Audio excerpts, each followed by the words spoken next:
Let's mic सारा दिन में आपका फिर से एक बार स्वागत है। मैं हूं अनंत मिश्रा। आज बात करते हैं सम्मान की। जी हाँ, सम्मान कोई भी हो, चाहे वो स्कूल में मिले, चाहे कॉलेज में मिले, जिला प्रशासन से मिले, राज्य सरकार से मिले, एक अजीब खुशी होती है। जब सम्मान हमको मिलता है तो हमको खुशी होती है, हमारे परिवार को खुशी होती है, हमारे रिश्तेदारों को, हमारे मित्रों को खुशी होती है। लेकिन जब सम्मान देश को मिलता है तो पूरे देश को खुशी होती है। ऐसा ही एक सम्मान आज प्रधानमंत्री नरेंद्र मोदी को साइप्रस सरकार का जो सबसे बड़ा सम्मान है उससे सम्मानित किया गया। जी हाँ, ये पहला सम्मान नहीं है जो पिछले 11 साल के अपने कार्यकाल में नरेंद्र मोदी को मिला हो।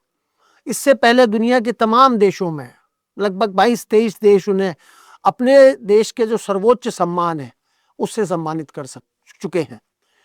2014 में जब प्रधानमंत्री नरेंद्र मोदी ने देश की बागडोर संभाली तो 2 साल उनको व्यवस्थाओं को समझने में और शासन प्रशासन कैसे चलता है, विदेश नीति क्या है, ये समझने में उन्होंने गुजारा।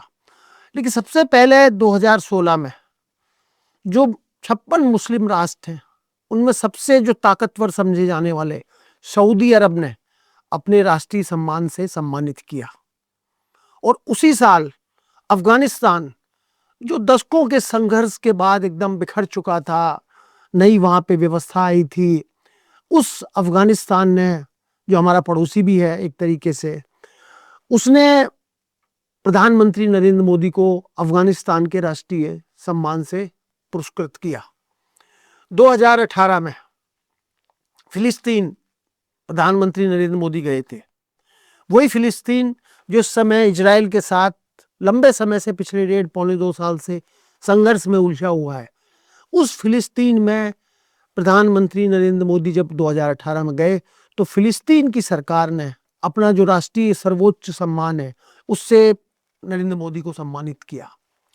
2019 बहरीन, मालदीव और संयुक्त अरब अमीरात, तीनों ही एक तरीके से मुस्लिम राष्ट्र, लेकिन तीनों मुस्लिम राष्ट्रों ने जब प्रधानमंत्री इन देशों की यात्रा पर गए तो वहां उनको सम्मानित किया। 2020 अमेरिका, दुनिया की सबसे बड़ी ताकत, आर्थिक रूप से भी, सैन्य रूप से भी, हर फील्ड में जो सबसे अग्रणी देश है, उसने नरेंद्र मोदी को राष्ट्रीय पुरस्कार, अपने राष्ट्रीय सर्वोच्च सम्मान से पुरस्कृत किया।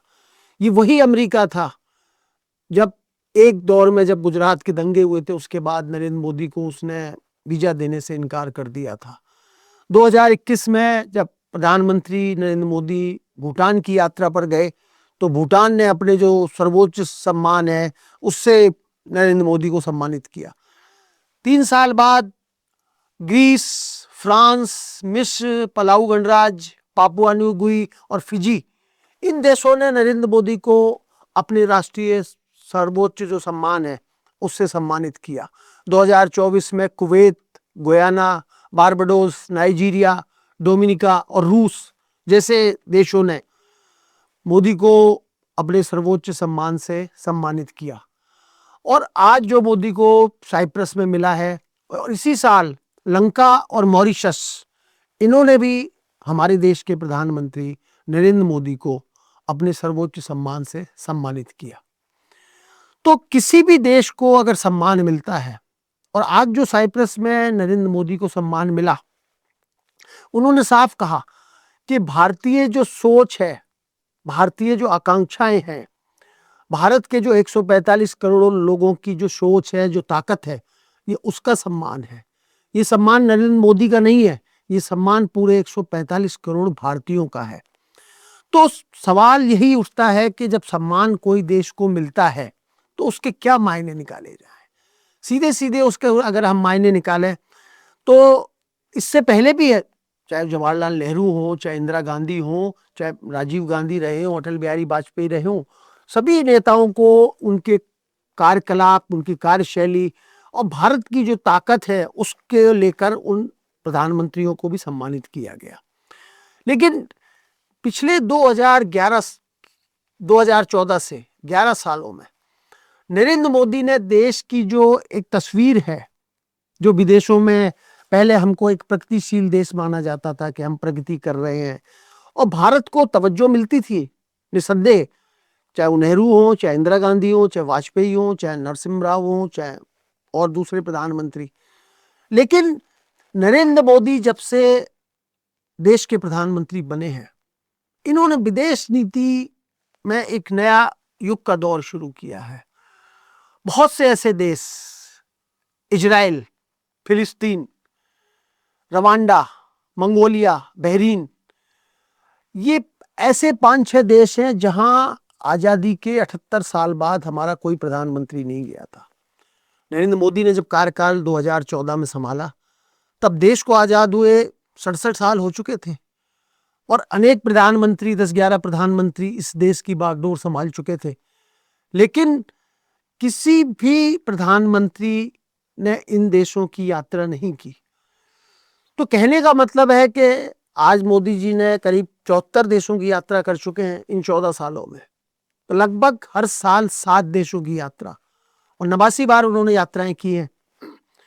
सबसे बड़ा जो देश है अमेरिका, सबसे शक्तिशाली देश है जो अमेरिका, वहां मोदी 10 बार गए हैं।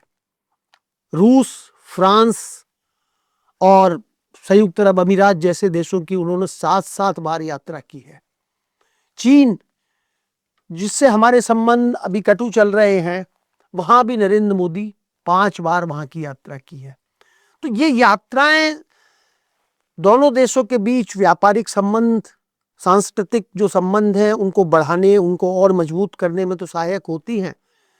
लेकिन एक तरफ जब हम कहते हैं कि हम दुनिया के सबसे बड़ी आबादी वाले देश हैं, और कहते नहीं है, हकीकत में है, हम दुनिया की सबसे बड़ी आबादी भारत में रहती है। आर्थिक मामलों में हम चौथी पायदान पर पहुंच गए हैं।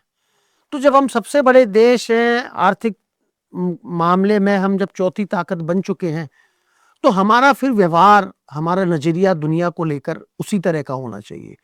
हम जितना विदेशों में जाएंगे, जितनी हम वहाँ के लोगों से मिलेंगे, वहाँ की सरकारों से मिलेंगे, वहाँ के कामकाज को देखेंगे, हमारे देश के साथ किन देशों का व्यापार हो सकता है और आर्थिक मामलों में, सैन्य मामलों में हम किन देशों के साथ अपनी जो तत्परता है, अपना जो प्रगाढ़ता है, मित्रता है, उसको और मजबूत कर सकते हैं।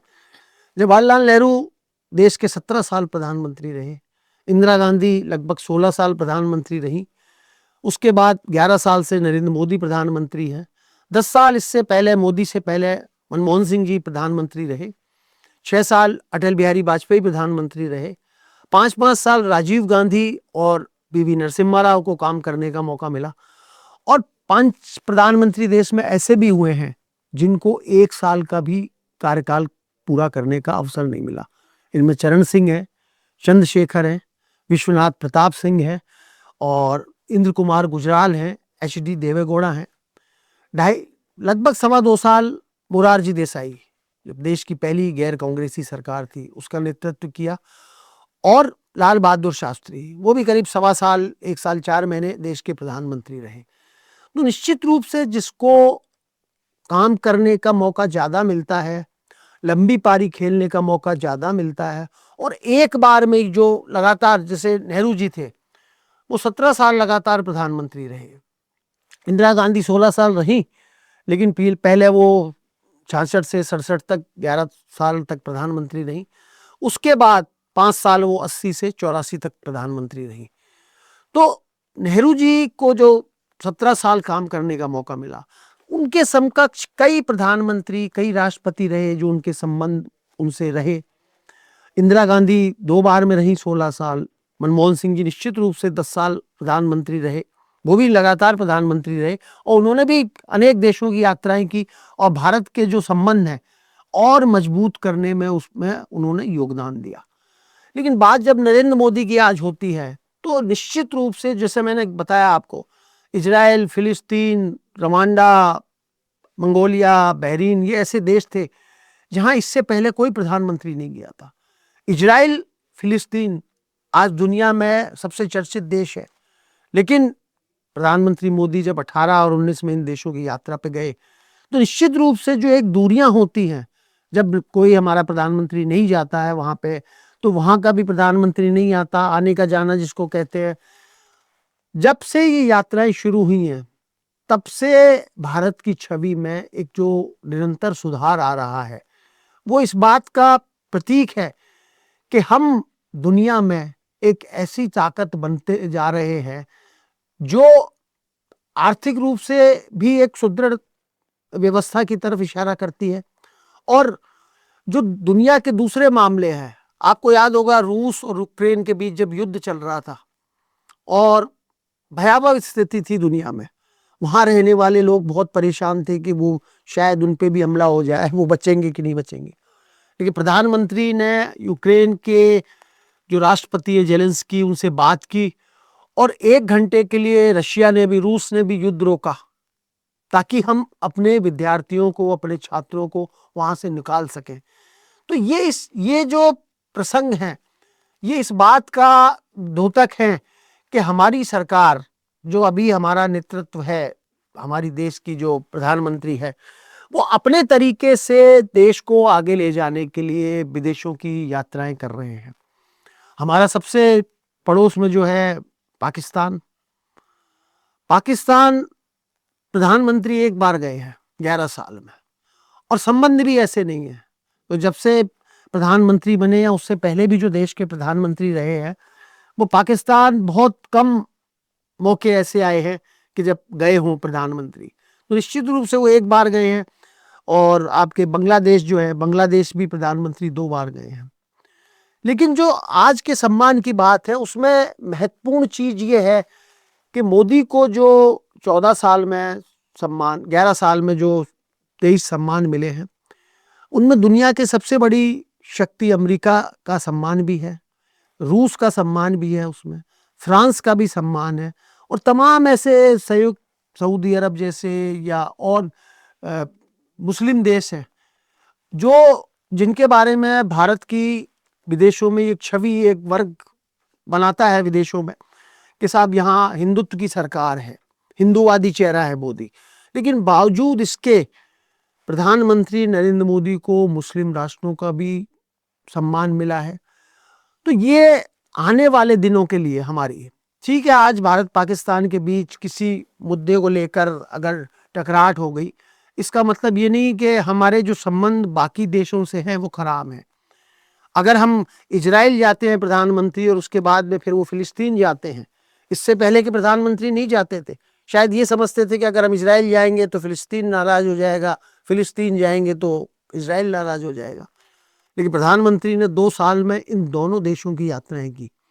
ये संकेत इस चीज का है। और इसीलिए आज ये सम्मान सिर्फ सवाल सम्मान का नहीं है, सवाल इस चीज का भी है कि दुनिया के जब जितने मामले होते हैं, आज जैसे G20 की मीटिंग में प्रधानमंत्री कनाडा गए हुए हैं, तो इस चीज का द्योतक है, ये इस चीज की तरफ इशारा करता है कि दुनिया में जो भारत की जो पहचान थी वो दिनों दिन मजबूत हो रही है। आज कोई भी बड़ा फैसला हो, भारत को उसमें सम्मिलित किया जाता है। अभी जो इजराइल और ईरान के बीच में 4 दिन से एक भीषण युद्ध चल रहा है, दोनों तरफ से मिसाइल दागी जा रही है, सब कुछ हो रहा है, युद्ध कहाँ जाएगा कोई नहीं जानता। लेकिन इस युद्ध के बीच भी जो इजराइल के प्रधानमंत्री हैं बेंजामिन नेतन्याहू, उन्होंने मोदी को फोन किया और उनको युद्ध के हालात बताए, अपनी स्थिति बताई। मोदी ने भी दुनिया के बारे में उनसे पूछा और शांति की अपील की कि भाई शांति होनी चाहिए, युद्ध किसी भी समस्या का समाधान नहीं है। ईरान के साथ भी भारत के अच्छे संबंध है।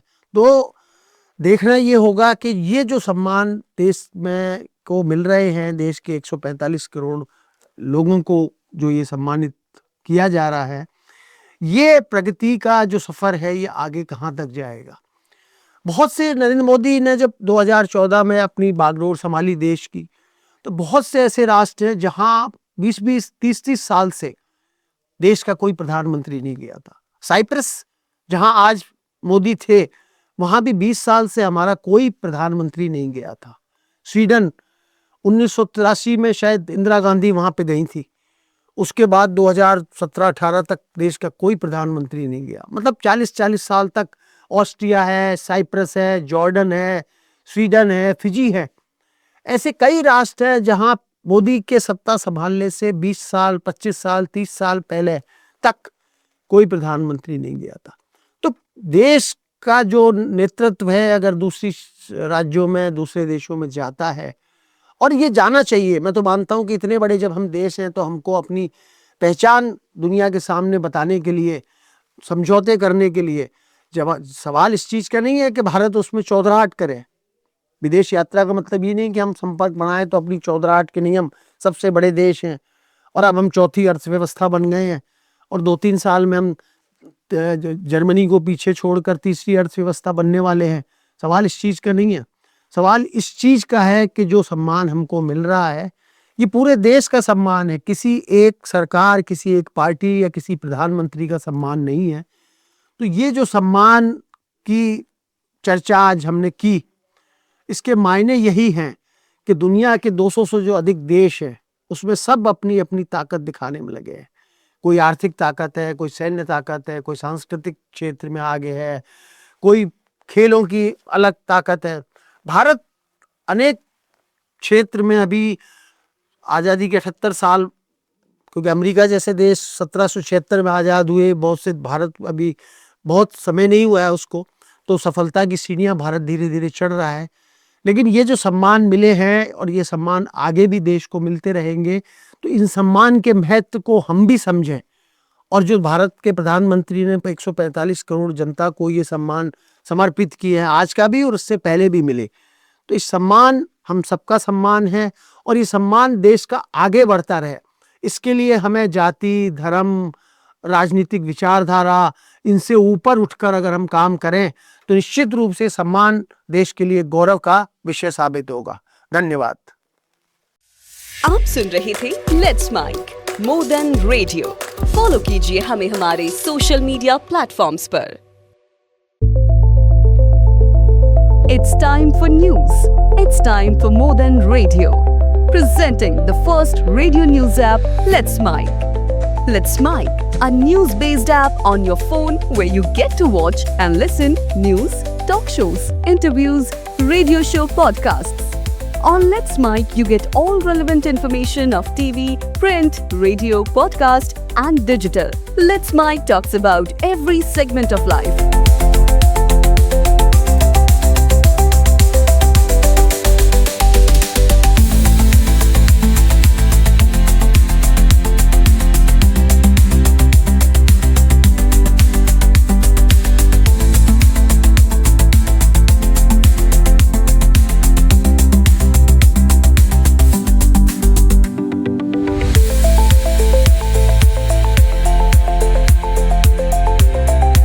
Let's Mic is not just a revolutionary idea. Download the app now from Play Store. Available both on Android and iOS mobile phones. Follow us on YouTube, Instagram, Twitter, LinkedIn, Facebook, Telegram, WhatsApp, Snapchat. Let's talk, let's connect, and let's Mic.